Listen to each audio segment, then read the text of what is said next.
Sebelum pergi sini, anak-anak sebut satu perkara.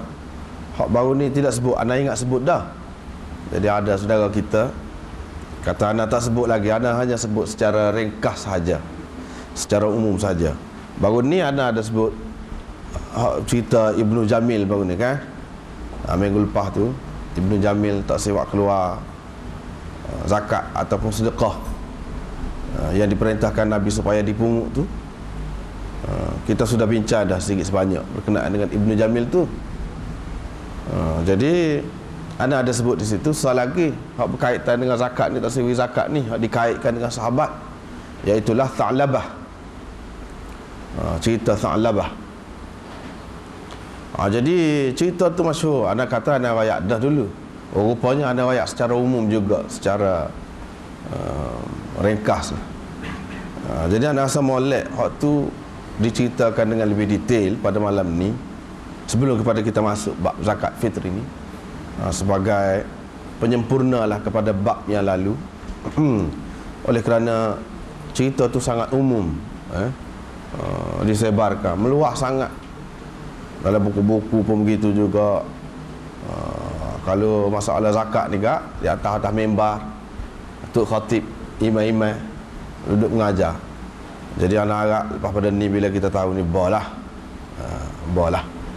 waktu tu cerita tak betul tu.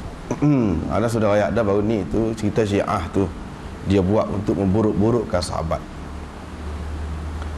Jadi sebelum pergi kepada Tha'labah tu, nak cerita sekarang, nak tambah sikit Ibnu apa ni Jamil tu. Ini ada menukilkan an ba'dihim. Dia kata Ibnu Jamil ni dulunya munafik.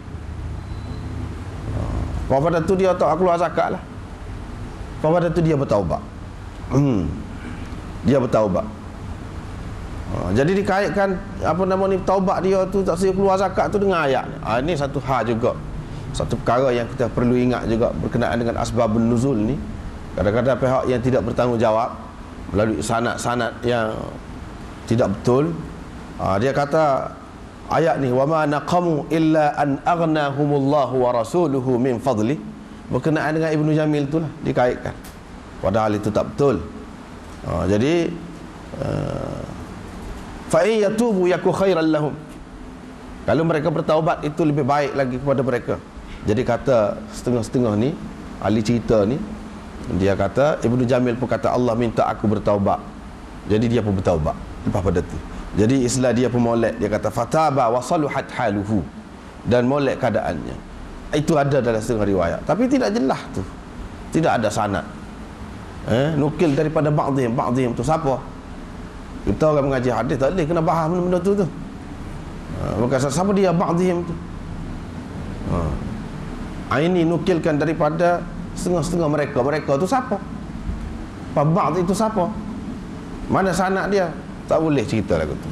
Tak boleh pakai tu. Jadi hak paling moleknya seperti hak berkenaan dengan Ibnu Jamil baru ni ialah apa yang disebutkan oleh Ibnul Qassar, yang juga dinukilkan oleh Imam Nawawi dalam syarah dia baru ni, iaitu tidak tu, bukan lagu tu. Hak tu kita rayak dah baru ni. Jadi berkenaan dengan Tha'labah, ana hanya nak baca satu buku je berkenaan dengan dia tu. Benda ni sudah ditulis oleh ulama kita di Pakistan, Maulana Habibur Rahman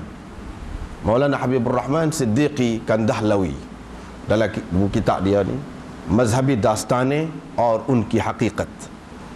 Dia 4 jilid buku ni adanya, 4 jilid.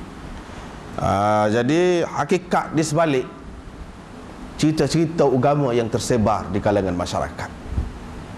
Itu makna tajuk dia. Jadi dalam buku ni dia ada tulis lah berkenaan dengan Tha'labah tu. Baik, anda baca hak dia lah.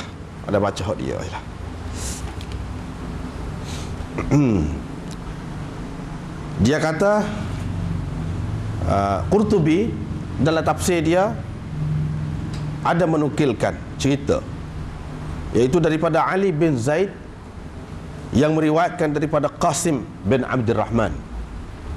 Dia meriwayatkan daripada Abu Umamah Al-Bahili, sahabat Nabi SAW, bahawa Tha'labah ni ia sesak mula. miskin sangat mula. Lepas tu dia minta dengan Nabi sallallahu alaihi wasallam, biar berdoa, biar Allah SWT beri harta banyak pada dia. Ana pakai terjemah selalulah, tak payah baca lah asal dia tu, pakai terjemah selalu. Nabi sallallahu alaihi wasallam kata harta sedikit kalau bersyukur itu lebih baik.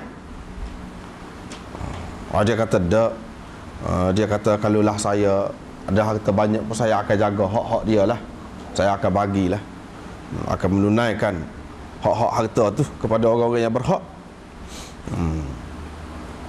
Lepas pada tu, bila begitu dia minta lagi biar Nabi sallallahu alaihi wasallam berdoa. Nabi sallallahu alaihi wasallam pun berdoa lah. Berdoa. Biar beri. Lepas pada tu, bila begitu dia minta lagi biar Nabi sallallahu alaihi wasallam berdoa. Nabi sallallahu alaihi wasallam pun berdoa lah. Berdoa.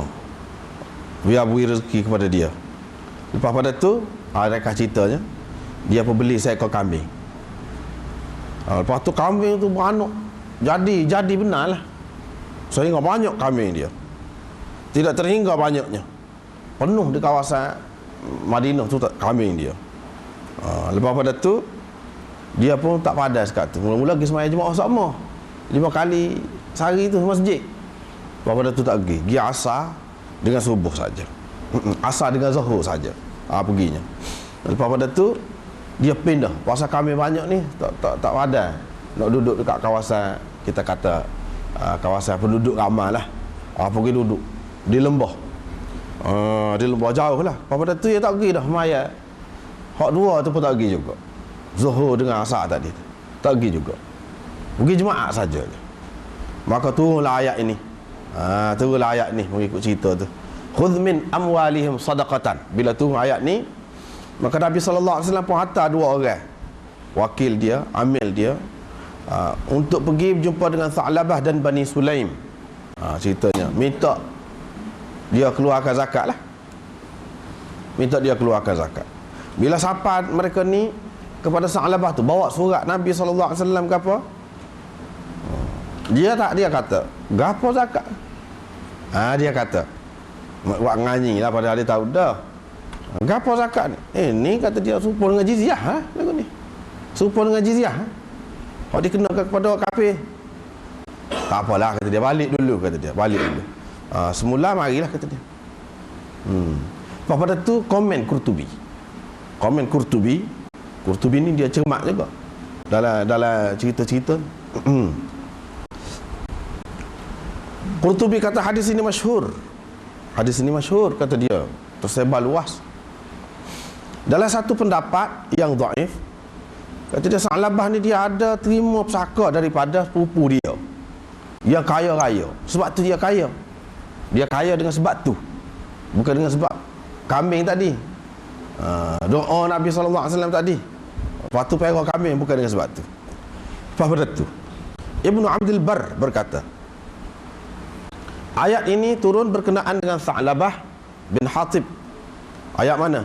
Wa minhum man 'ahada Allah la in atana min fadli la saddaqanna wa lanakunanna minas salihin. Ayat tu.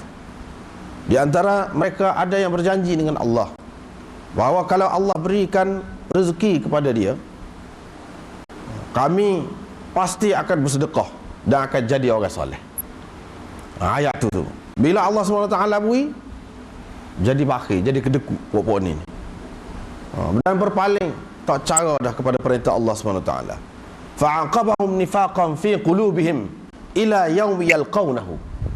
Lepas pada tu Allah SWT mengemaskan, meletakkan nifak di dalam hati mereka hingga kepada hari mereka bertemu dengannya, yang bertemu dengan Allah. Jadi dia kata ayat ni turun berkenaan dengan itulah. Ibnu Abdul Bar Al-Maliki, pengarang kitab Al-Isti'ab itu, dan pengarang kepada kitab At-Tamhid, syarah kepada Muwatta Imam Malik itu. Lepas tu Qurtubi kata, ada diriwayatkan daripada Ibnu Abbas berkenaan dengan asbabun nuzul ayat saat ni. Lagu ni dia kata bukan berkenaan dengan Tha'labah bin Hatib tu, tetapi Hatib bin Abi Balta'ah pula ceritanya.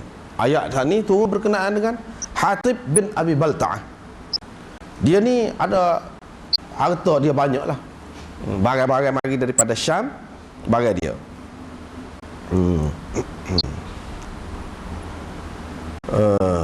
Lepas pada tu barang dia tu lambat sapa. Bila lambat sapa duduk menunggu, dalam keadaan duduk menunggu begitu, dia pun bersumpah, kalaulah harta dia tu, barang dia tu sapa kepada dia dengan selamat sejahtera, dia akan beri sedekah sebahagian daripada barang-barang dia tu, dan dia akan menghubungkan rahim, silaturrahim. Tapi bila harta tu, barang tu sapa kepada dia, dianya kedeku, tak sih waktu bik sedekah. Maka ayat ni turun berkenaan dengan dia. Kata Qurtubi, mana dalam riwayat lain dia kata ada waktu begitu. Lepas pada tu Qurtubi kata Sa'labah bin Hatib tadi, dia tu seorang ahli Badar dan seorang sahabat Ansar, dia tu Ansari. Berkenaan dengan keimanan dan kebaikan sahabat-sahabat ahli Badar ini, Allah dan Rasul telah menyaksikan tentang kebaikan mereka. Yani Allah sendiri kata, Nabi SAW sendiri kata, ahli Badar ni molek.